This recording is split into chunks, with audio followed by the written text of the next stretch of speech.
Úspěšnost při řešení fyzikální úlohy vyžaduje určité předpoklady. Za prvé, je to znalost učiva fyziky v daném rozsahu. Za druhé, je to zvládnutí potřebných matematických dovedností.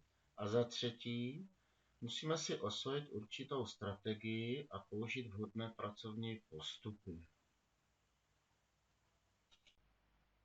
Strategii řešení fyzikálních úloh můžeme rozložit do 8 kroků. První porozumění obsahu úlohy. Druhý krok zápis úlohy. Třetí krok fyzikální rozbor situace. Tento krok je nejdůležitější. Dobrý náčrtek a schéma velmi usnadní orientaci v dané úloze. Ve čtvrtém kroku zpravidla ze vztahu, ke kterým jsme dospěli při rozboru situace, vyjádříme hledanou fyzikální veličinu.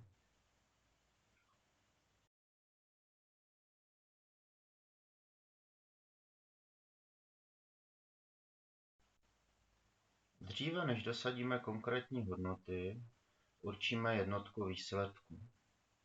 Za fyzikální veličiny dosadíme jejich jednotky a nalezneme jednotku pro hledanou fyzikální veličinu.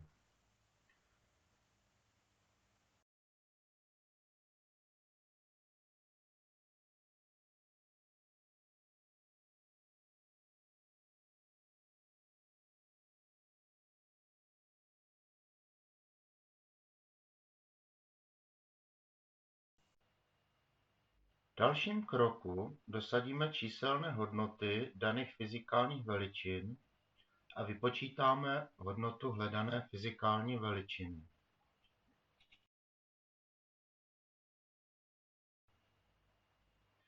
V diskusi si klademe otázku, zda nalezená hodnota a jednotka odpovídá skutečnosti.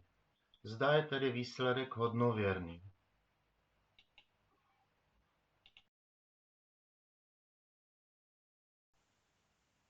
Žádné auto nedovede urazit za 6 minut 540 km.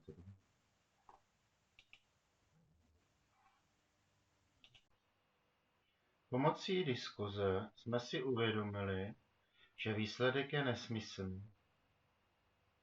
V tomto případě jsme minuty nepřevedli na hodiny. V posledním kroku formulujeme odpověď. Odpovídáme na otázku uvedenou v zadání úlohy.